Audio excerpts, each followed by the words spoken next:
ということで本日は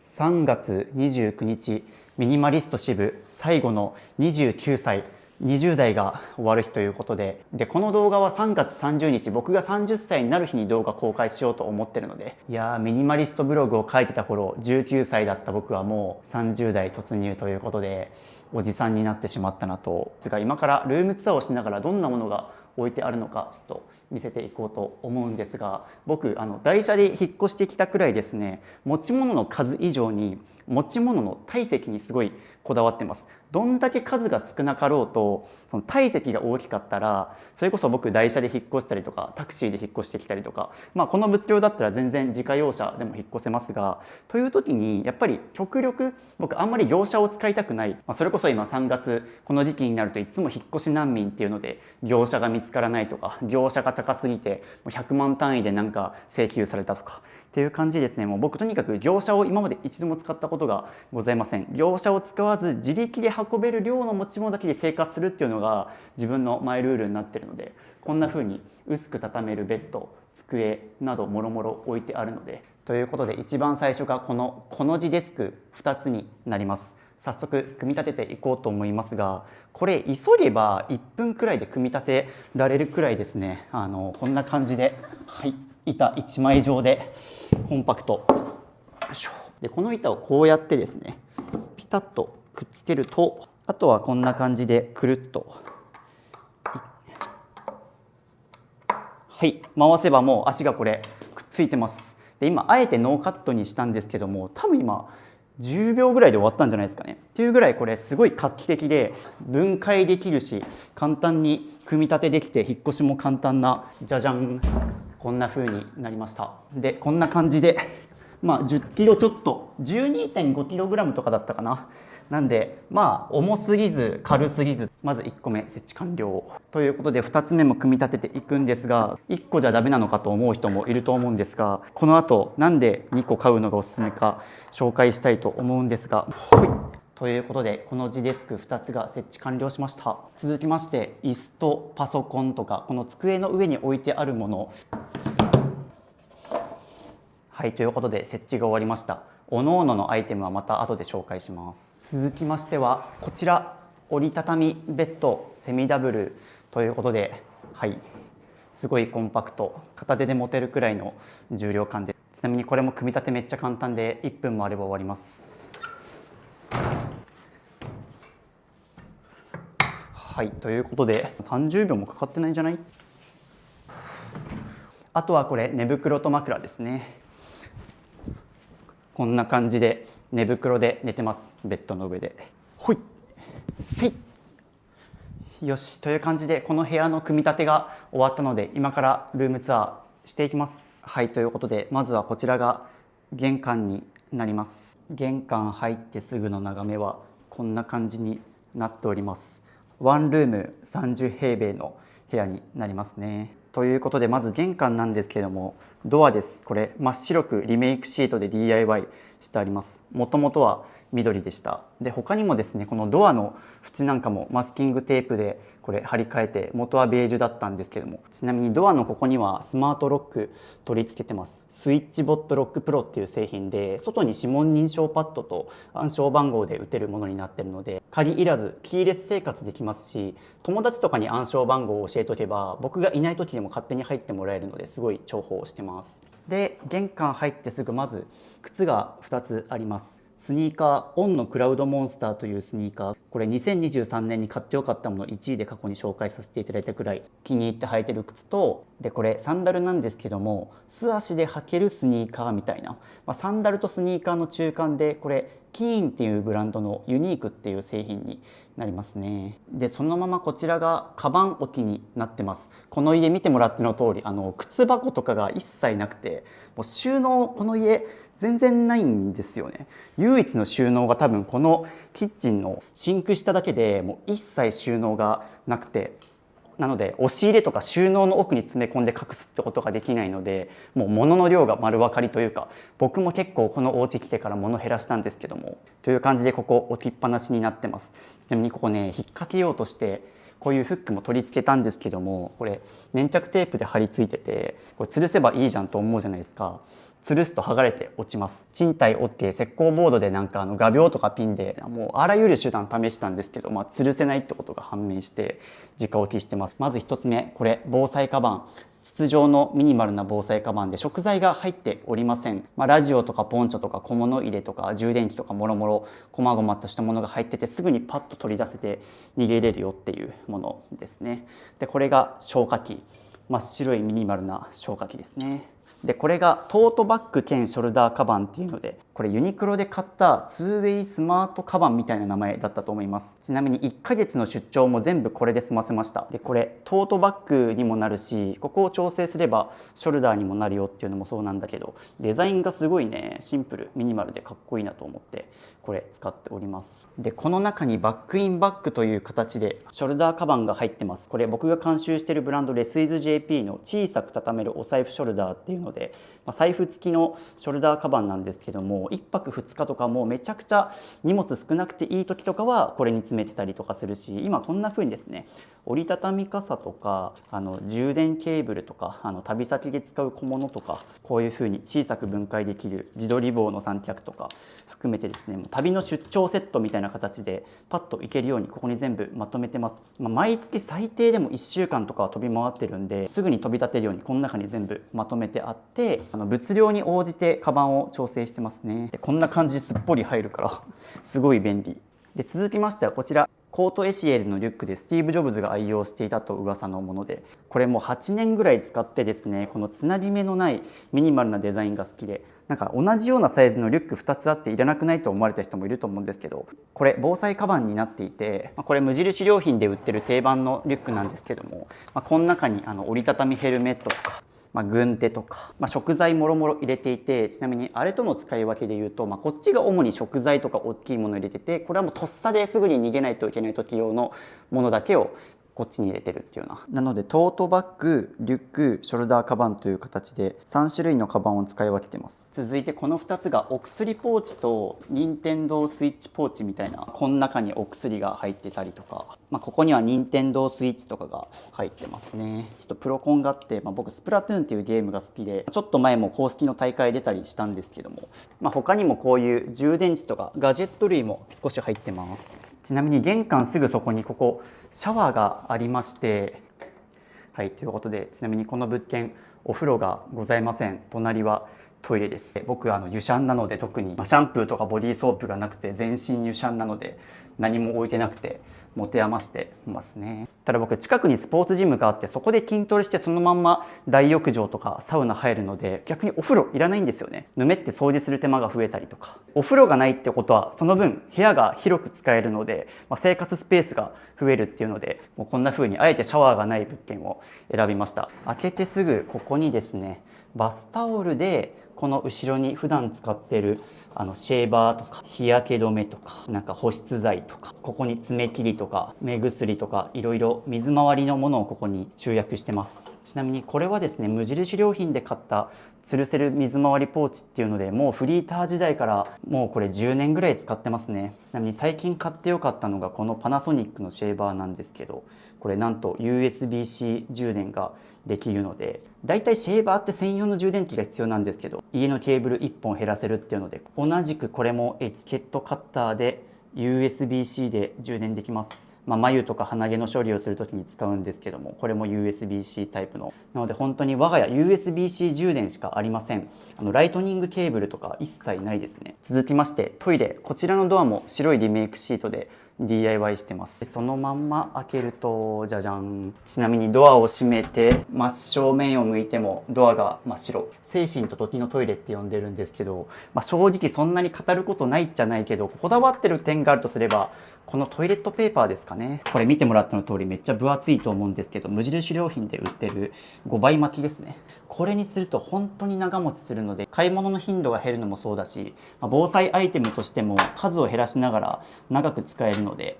それのストックがここにあって、あとはトイレ用洗剤があります。ブラシ不要ということで、我が家のトイレブラシなくてですね、基本的にこれをくるって巻けばすごい綺麗になるので、もうトイレブラシは捨てました。ということで、続きましてこちらリビングになります。すぐ左に鏡がありますが、これ買ったものではなくて賃貸備え付けのものになりましてね、これめっちゃいいですね。で、僕10年間一人暮らししてきて鏡いらないと思ってたんですよ。なんでかっていうと、あそこにオールシーズンで全8着の服があって、毎日同じ服を着るっていう生活をしてます。なので基本春夏秋冬ごとに、例えば冬場だったらこのスウェットシャツとワイドスラックスみたいな感じで、もう私服の制服か毎日同じ服を着るっていう生活してるから、別に立ち姿一緒だしなっていうので鏡いらないなと思ってたんですけども、鏡を置くと部屋が明るく広く見えますし、備え付けじゃなくても普通に置くタイプの鏡を置けば、例えばよく女性の部屋で僕おすすめしてるのが、立ち鏡の後ろにケーブル配線とかドライヤーを置くっていうような方法をおすすめしてて、そうするとケーブル配線も隠せるし、そのまんまここで髪型をセッティングできるっていうので。ちなみにヘアドライヤーはこちらに置いてあります。ここはドラム式洗濯乾燥機とオールシーズンで全8着のクローゼットなんですけども、実はここにですね、すごい分かりづらいと思うんですけど、はい、ダイソンのヘアドライヤーがここにあります。ここからビヨーンってケーブル配線伸ばせるように延長してるんですけども、なので僕朝起きたらこの鏡の前に来てて、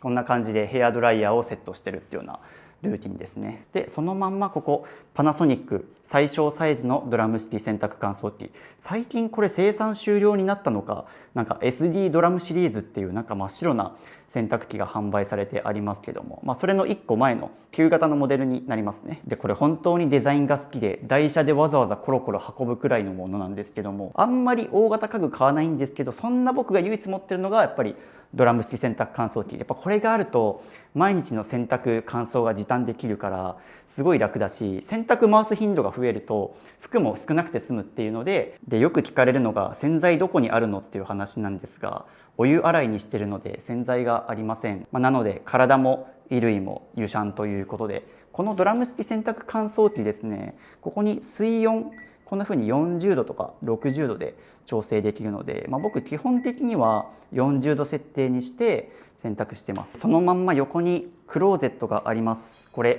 ワゴンになっていてコロコロ転がせるんですけども、ここにオールシーズン全8着の服がかかってます。なんでここにクローゼットが置いてあるかっていうと、ドラム式洗濯乾燥機で洗ってそのまま服を吊るすっていうことができるので、家事の時短になるし、そうすると洗濯かごはいらないので、僕は基本的にどの家でもドラム式洗濯乾燥機のすぐ近くにクローゼットを作るってことをやってます。過去には突っ張り棒で上の位置に服吊るしてたりとか。ちなみにこのハンガーラック選んだ理由は、転がせるのもそうなんですけど、高さがドラム式洗濯乾燥機と同じっていうので、我が家のルールとして身長より高い位置に家具を置かないっていうことを徹底しているのと、できるだけ高さを揃えることで部屋の圧迫感をなくす。よくある家具とかもロータイプにするかハイタイプにするかっていうので、ちゃんと統一した方がちぐはぐにならなくて使いやすいっていうのと同じなんですけど、でこんな風に転がしてミニマリスト支部のルックブックみたいな動画も撮れちゃいますね。ちなみにオールシーズン全8着何がかかってるかというと、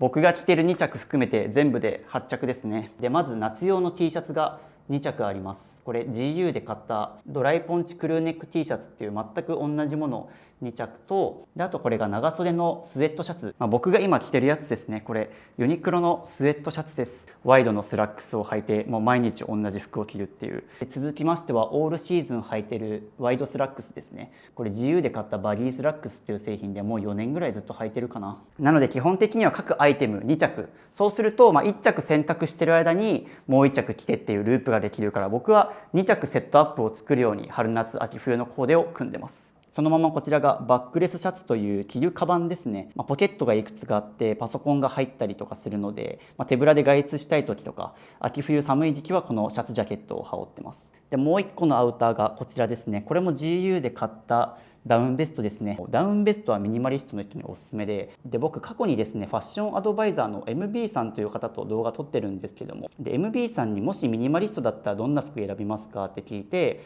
おすすめされたのがこのダウンベスト。このシャツジャケットの上にこれを着るとか、他にもコートの上から羽織ったりとかという感じでオールシーズン全8着の服を紹介したんですけども、はい、ということで今着ているグレーのものがメリノウールの肌着になりますね。これ薄手の T シャツに近い生地感なので、部屋でのんびり過ごす時もこの肌着一丁で過ごしてたりします。そのまんま夏場はこんな感じで黒の T シャツを着て、で僕夏場はこんな風にシャツを中に入れてタックインしてますね。そのまんま肌寒くなってきたらこういう風にシャツジャケットを羽織るっていう感じですね。でこのシャツジャケットこんな風に前が開いていて収納ポケットがついてるので、こういう MacBook とかも入っちゃいますね。すっぽり。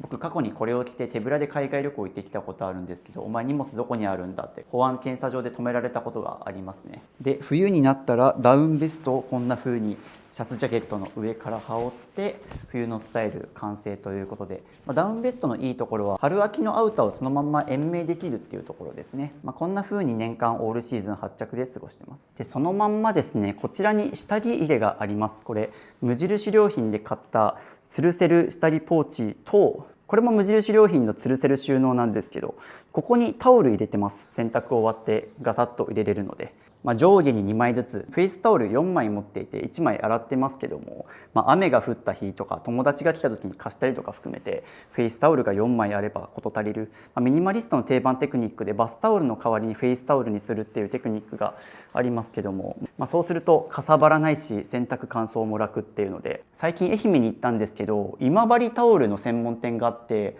そこでも今売れ筋なのはコンパクトタオルって言われるような、バスタオルよりも少し小さめのものとかがすごい人気で特集コーナーが置いてあったりしたくらいですね。ちなみにパンツは全部このグレーで統一してあるので、洗濯機に取り込む時もどれが下着でどれがトップスかっていう色の見分けもつきやすいですし、これですねメリノウールっていう素材の肌着で、登山とかアウトドアが好きな人にはおなじみの素材なんですけども、パンツ靴下もろもろ含め数日間履きっぱなしでも匂わない、この上のトップスとかになると肌着1枚で1万円とかするんですけど、旅の荷物も減らせますし、冬は暖かくて夏は涼しいというのでオールシーズン使えるので、下着に投資するという意味でメリノウール買ってよかったですし、今だったらワークマンとかでも安く買えますね。でそのまんま下にですね、ここにエアコンとかコロコロとかで、さっきの机を組み立てる時に使った六角レンチとか、ここにこんな感じで電動ドライバー一式が入っていて、すごいミニマルデザインで綺麗、手のひらサイズでちっちゃいし、しかもこれ USB-C で充電できるからケーブル減らせるんですよ。それと最後がこちらチームデミというミニマル文房具セットで、こんな感じで文房具一式が全部この手のひらサイズに収まっていてですね、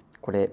パカッとマグネットで全部の文房具がカパッとはまるのがすごく気持ちいい。ということで紹介してたらそうこうしてるうちに17時46分、急がないとどんどん部屋が暗くなっちゃうということで、ちなみにこの時計は上のプロジェクターです。これシーリングライト兼プロジェクターになっているアラジン X っていう製品で、ここから YouTube とか Netflix 見たり、こんな風に時計を映し出したりするっていうので、我が家テレビがございませんので、テレビの代わりにプロジェクターを。次キッチン行きます。まずここに浄水器、これ蛇口一体型のクリーン水の浄水器つけてますね。こういうカートリッジやばい、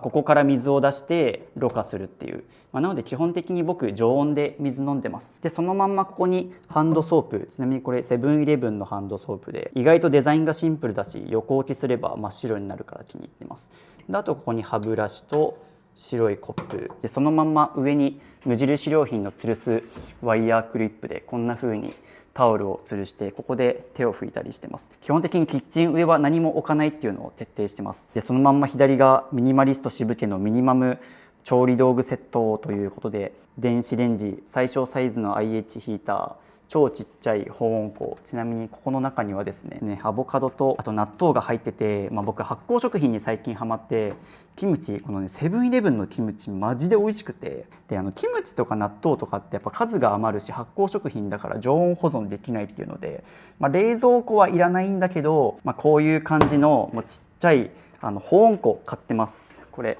あれですね、車の電源とかでも動かせる、キャンプとかでも持ち運べるようなちっちゃい保温庫をここに置いてます。それ以外は基本的にその日のうちに買ってその日のうちに使い切る。でそのまんまここに調理道具とお皿置いてるんですけど、ここがフライパンですね。これニトリで買った取っ手と蓋はここに置いてあって、こんな感じで一応取っ手もつけれますし、外せばこんな風にコンパクトになって収納もしやすいですし、でこれも調理してそのままお皿として使うみたいなこともできるようなデザインサイズ感なので、これすごい気に入ってますね。で電子レンジの上に IH ヒーターっていうすごい独特なんですけど、ども、これもうめちゃくちゃちっちゃい IH ヒーター、もう手のひらサイズっていうので、この上にコンパクトに置くためにこれを選びました。なのでそのまんまここにカフェインレスコーヒーとかあるんですけど、我が家夜間がないのでここに水入れて沸騰させたりとか、ケトルがないですね、お湯沸騰させて、でこのままなんかコップにお湯垂らすみたいな感じで、あと僕ですね、人生で初めて電子レンジ買ったんですけど、見てください、このミニマルなデザイン。めちゃくちゃ電子レンジ探しまくって、これが一番シンプルだなと。もうボタンもこの2つしかなくてですね、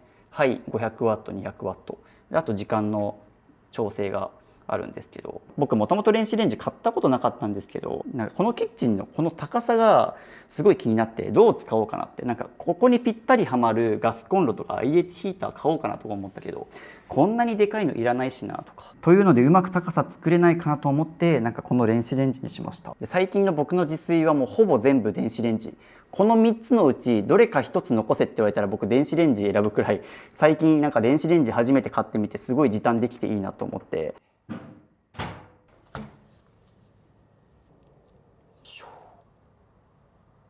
サーモンブロックはそのまんまかぶりつきます。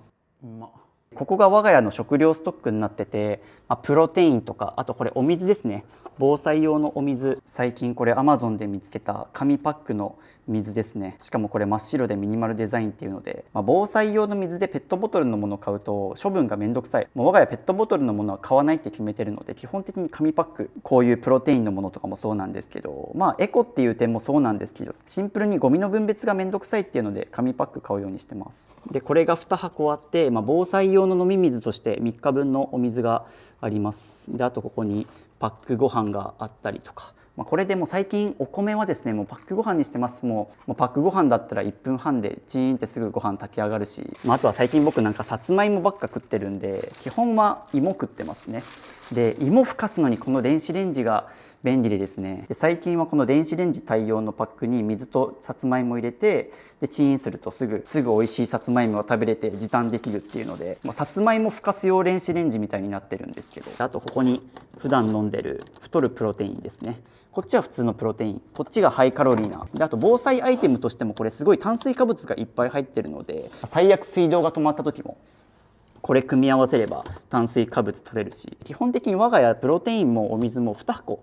持ってて、でそのまんまサバ缶のストックがあります。で我が家食材管理をするときはローリングストック法という、例えばサバ缶だったら5個は絶やさないように置いておくみたいな形で、普段使いと防災を兼用しながら1個食べたら1個補充してっていう形で、常に我が家だったら5個は絶やさない、そうすると防災も兼ねられるし普段使いもできて、で古いものから使っていけば賞味期限も気にしなくていいということで、防災アイテムあるあるなのがたくさん買い込んで、何も地震も災害もなく過ごせたはいいものの、賞味期限が切れて一気に大量に腐らせちゃうみたいなことするともったいないから、なので普段使いと兼用できるローリングストックを意識してます。であとはここによく食べるハイカカオ 86% のダークチョコレート。食材は本当にこれだけで、奥の方にサプリとかがありますね。でそのまんまこっちも開けるんですけども、じゃじゃん、こっちがゴミ箱になってます。でここにゴミ袋入れるんですけど、で僕が住んでる福岡市はですね、レジ袋がそのままゴミ袋になります。これ福レジっていう製品で、10リットルのゴミ袋にもなるレジ袋っていうので、もう最近僕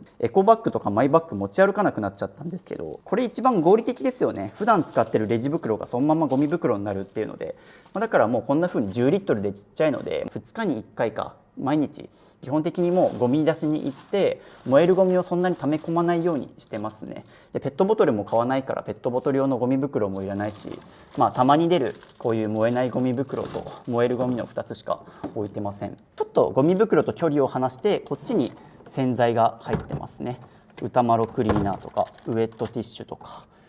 パイプユニッシュとか替えの吊るせるタオルとか、お掃除ロボットの水拭きパッドとかで、こっちの方にプロテイン入れと、で下に消耗品入れ、例えばこれ包丁取りとか、浄水器のクリーナーとか、なんか余った割り箸とかで、あとこれがマウスピースですね。1週間に1回歯列調整で使うマウスピースのストックがここに入ってますという感じになっていて、我が家ここに書類ボックスがあります。見てもらっての通り、我が家収納が一切ないから、キッチン下にこの書類ボックス作ってて、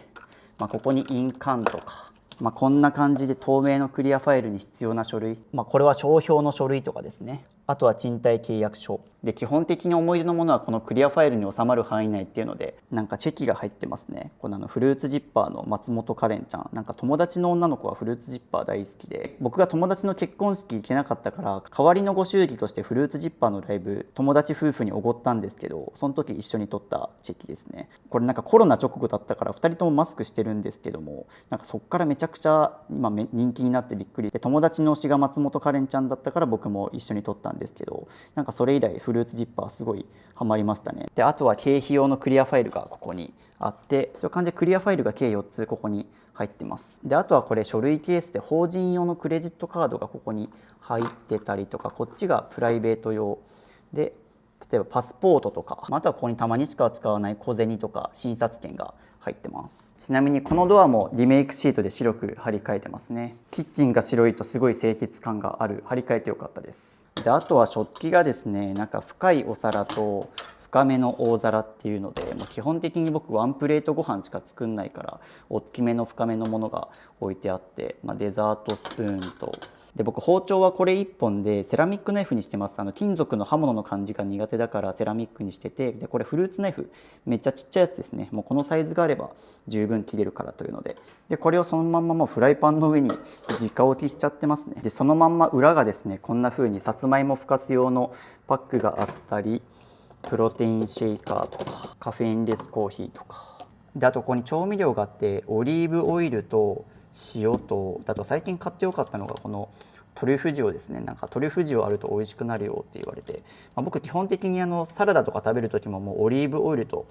塩にしてて、この2つめっちゃ使うんですけど、なんかトリュフ塩が1個あるとすごい味変で飽きないし美味しいしっていうので最近買ってよかったですね。であとここに醤油があったりします。あとここにサランラップとアルミホイルが置いてあったりで、我が家ですねキッチンペーパーめっちゃ使います。例えば我が家スポンジがないんですけど、僕あんまりスポンジが好きじゃなくて、なんか衛生的じゃないなっていうので、もう僕基本的に食器を洗う時とかも含めても全部キッチンペーパーにしたりとか、使い捨てで衛生的なのでキッチンペーパーでシンク拭いたりとかで、あと我が家ですねここにケーブル配線がめっちゃあるんですけど、もう電源コンセントがこれ1個しかないので、なのでこういう風に延長しててですね、で下のケーブル配線がカオスになってますが、何気にここに Apple Watch があったりします。基本腕時計しないんですけど、これ YouTube の撮影の時にこの Apple Watch を通して、要はこれアウトカメラで動画を撮りながら Apple Watch で映像を確認するっていうことができるので、撮影の時だけ使うんですけど、こういう風に磁石で貼り付くこれにポンって置いて充電してますね。という感じでキッチンの紹介でした。という感じでキッチンを紹介している間に部屋は真っ暗になっちゃいまして、時刻18時37分、もう2時間ぐらいやってますけど、やばい、部屋が暗くなっちゃいました。でそのままベッドとか机、リビング周辺の紹介をしていこうと思ってますが、今つけた照明ですね、これ賃貸備え付けのガードレール式のスポットライトが標準でついてて、これなんかおしゃれで気に入ってますね。でそのままデスク周辺の紹介をしたいと思います。さっきも紹介したこの字デスクなんですけども、なんか楽天のブランドで見つけたこの字デスクで、結構1個3万円、合わせて6万円ぐらいするんですけども、でこれ全く同じものを2つ横並びにして120センチ2つで横が240センチ、奥行きが40センチっていうので壁にピタッとくっつけてます。こんな感じで壁にペタッと貼り付けると部屋が広く使えますし、で僕もともと机なかったんですよ。僕この家に引っ越してきてからはしばらくキッチンを机にしてて、でその周辺になんか突っ張り棒を置いたりとかして。ここで仕事できるの？おお、机変わんでいいや。でも多分、視聴者の声だったら机変える。いや机買ったら狭いじゃん。これで済ますのがいいんだよ。この空間を有効活用するっていう天才的なこの間取りの使い方。なんかキッチン周りで生活したんですけど、キッチンのちょっとスペースがあまりに狭くて使いづらいから、なんか机欲しいなと思いつつで見つけたのがこれなんですけど、でこの部屋はホテルの間取りをすごい意識してます。最近僕全国を飛び回っても1ヶ月間家に帰ってないって話をしたと思うんですけど、もうその時ひたすらホテルに泊まって、やっぱホテルってすごいいいよなと。もうホテルの空間ってまさにミニマリストじゃないですか。僕書籍手放す練習っていう本を書いてるんですけど、その時は旅の時は誰しもがミニマリストであるって話を書いてて、旅の時は自分のお気に入りの服とか最低限の荷物を詰めてでホテルにチェックインして、でホテルチェックインした時は清掃されてて、入った瞬間にすごい気持ちいいと。でホテルには必要最小限のテーブルとベッドが置いてあって、で外に観光に行く時にはホテルに荷物を置いて手ぶらで出かけるから、旅の道中は誰しもがミニマリストだよねっていう表現をして、ホテルに泊まると大体机がね壁の奥にピタッと置いてあって、そこからインスパイアされてこの机とこの配置にしましたし、あと僕インスパイアされたのが沖縄にある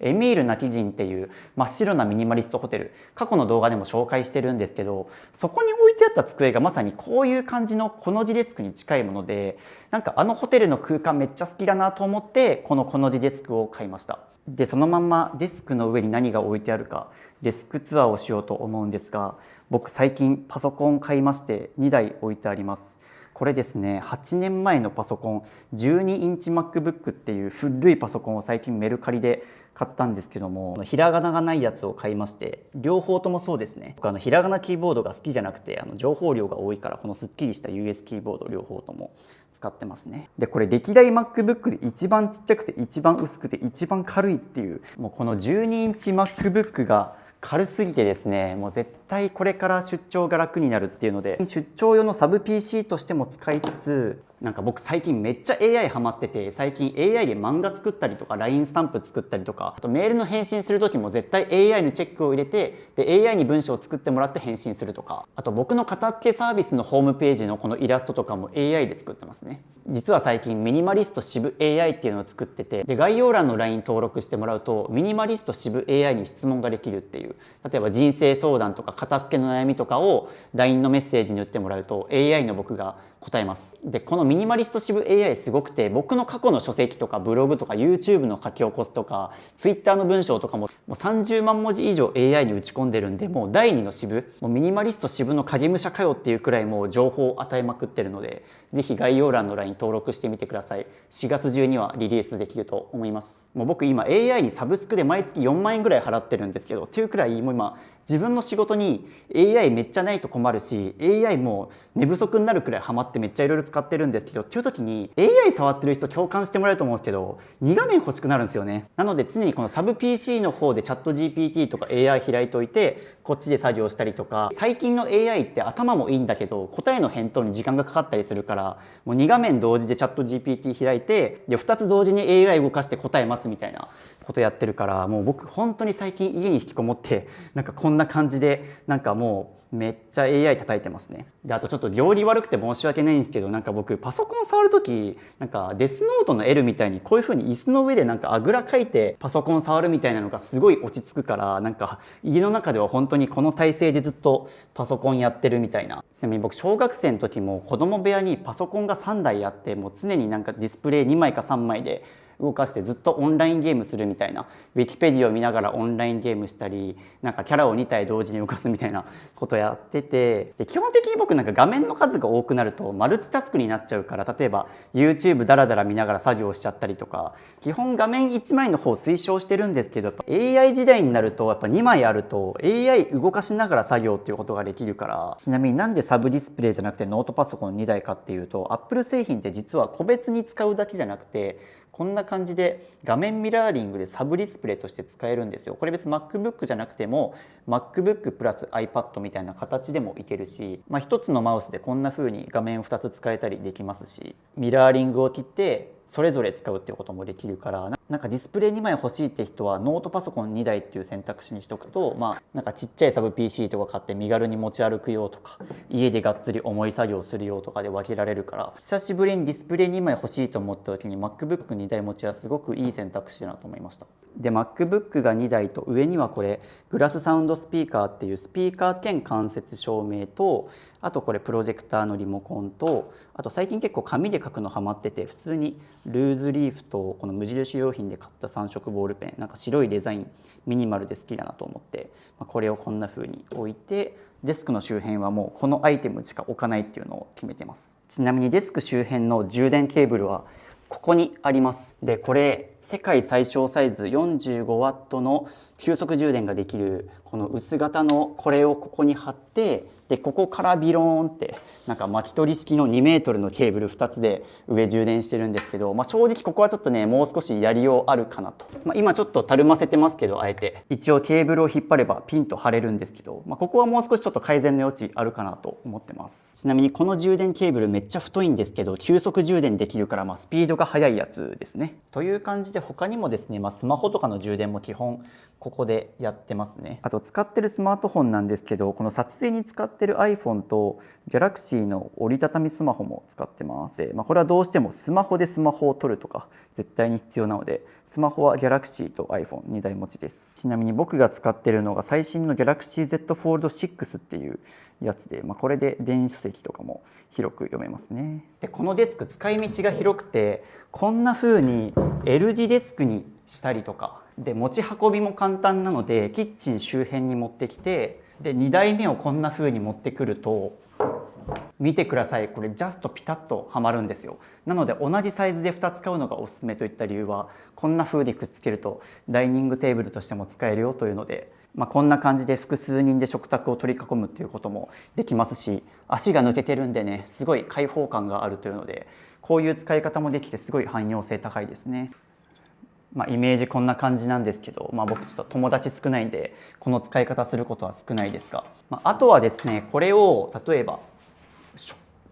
壁の方にピタッと貼り付けて、ここで区切りをつけるみたいな空間の使い方もできるので、なのでアイデア次第でどんな間取りでも使えますし、使い道も広いし、でこれ自体が小スペースなので部屋が広く使えて、で足があって掃除もしやすいし開放感があるっていうので、小さく分解して引っ越しもできますしっていうので。続きまして紹介したいのがこちらのスタッキングスツールになります。でこのスツール自体も簡単に分解できるので、引っ越しの時に小スペースに分解することもできますし、で重ねておけば部屋のスペースも奪いませんと。で他にも寝る時だけこういう風にスツールを置いて間接照明を置くみたいな、サイドテーブル的な使い方もできますね。という感じで椅子を紹介させてもらったんですけども、最近なんか新聞社の方が取材に来てくれて、その時もこういう風に椅子を左右に置いて取材対応するみたいなこともやってもらいましたね。結構ここに僕デスク持ってくること多くてですね、あっちに行くと実はじゃじゃじゃじゃじゃんとロールスクリーンがあります。ちなみに僕カーテン持たない派なので、今まで一回もカーテンとかブラインドの類とか一切買ってこなかったんですけど、賃貸備え付けで初めて使ってみたらロールスクリーンはいいなと思いました。何がいいかっていうと、まず生活感がないのもそうなんですけど、こんな風に椅子に登ってこのプロジェクターをぐるぐるぐるってやると、なんとここにプロジェクターを投影できるっていう意味でカーテンにもなるし、プロジェクタースクリーンにもなるしっていうので、ニトリとかに行くとこの幅のやつがだいたい1万円ちょっととかで売られてるから、値段もそんな高くないし、一般的なカーテンレールに取り付けられる用のロールスクリーンとかもあるから、どの間取りでも使えるよっていうので、なのでミニマリストで絶対カーテン欲しいって人に対しては、僕このロールスクリーンを最近おすすめするようになりました。でも僕普段ですね、そもそもこのロールスクリーンとかも全然しないでですね、もう窓開放、こんな風に開けっぱなしにするのが好きなんですけど、そうするとプライバシーの問題で外から見えちゃうよって問題に対しては、これ目隠しシート貼ってます。夜で分かりづらいですけど、明るい時はこんな感じ。これ2つ合わせて4000円くらいで貼り付けられたんですけど、もう僕引っ越しするたびにこの目隠しシートを絶対につけてます。そうすると光も入るし、プライバシーも防げるし、 UV カット機能もあるし、断熱機能も一応あるので、冬場は暖かいっていうので、この目隠しフィルム気に入ってずっと貼ってますね。なので夜の時間はここでご飯を食べながらプロジェクターで映像鑑賞するとか。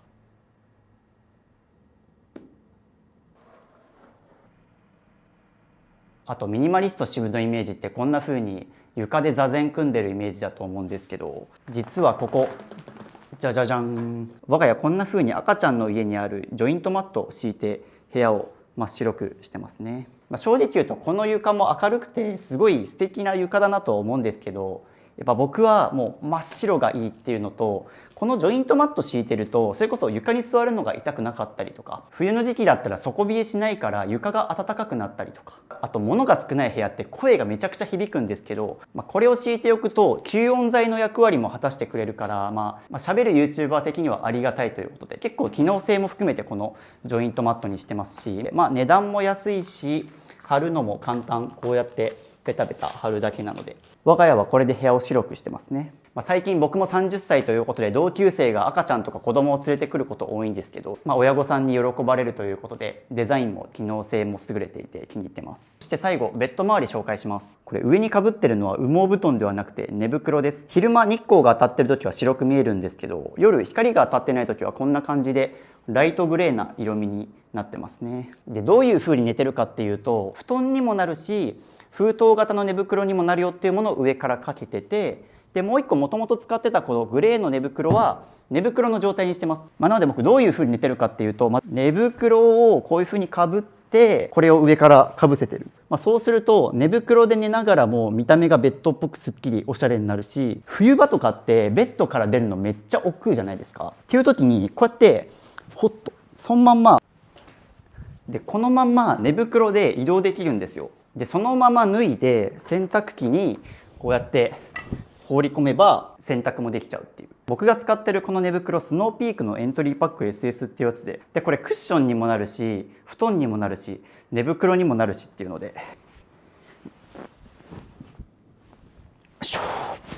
例えばキャンプ道具として持ち運んだりとか、それこそ防災アイテムとしても使えますよね。なんかこう避難所に寝袋そのまま持ってって寝るみたいな。だからベッドだから布団にしようかなとか迷ったんですけど、やっぱね、寝袋ってねめっちゃ機能的なんですよね。暖かいし洗濯も楽、布団とシーツを兼ねられるから1台2役ですし、例えばこれ丸ごと洗いたいという時はもうこれを丸ごとバババーって引っ張っちゃえば、なのでこれをそのまんまバンって、洗濯も楽だし防災アイテムキャンプとしても使えるし、使い道が広くて楽なのでベッドに寝袋っていうスタイルで寝てますね。であと僕が買ったのがこれ山善さんの折りたたみベッドで、足元が浮いてるので、使わないオフシーズンの寝具とかは下に置いてもいいかなと思います。で我が家お掃除ロボットがあるから足元抜けて掃除できるっていうのが買った理由でもあるし、我が家ですね、この字デスクとかスツールしかり基本的に足で浮いてる家具だけ買ってます。このキャスターもそうなんですけど、全部足で浮かせてルンバブルですね。ルンバと可能って意味、できるって意味のエイブルを合わせてルンバブルなので、ルンバでどこでも掃除できるようにしてるっていうのが我が家の特徴で、おそらくそんなに使うことはないと思うんですけど、最悪こんな風にこれこんな風に肘つきがないソファーとしても使えますね。もともと僕ソファーベッドで寝てましたけど、それに近いデザインはしてるので、めちゃくちゃ来客が多い時とかはこれをソファーにするっていう使い方もできると思います。僕だからソファー買うならアイランドソファーって言われるような背もたれとか肘つきがないソファーをおすすめしてるんですけど、そうすると部屋も広く見えるしミニマル感が出るよっていうので、という感じの寝具になっていて、隣にあるのは世界最小サイズのお掃除ロボットスイッチボット K10 プラス。あれですね、玄関にあるスマートロックと同じメーカーさんなので、あれもこれも両方とも Wi-Fi でつながってスマホで操作できるようになってます。ということでルームツアーをしているうちに夜真っ暗になってしまいましたが、30歳になったミニマリスト支部もよろしくお願いします。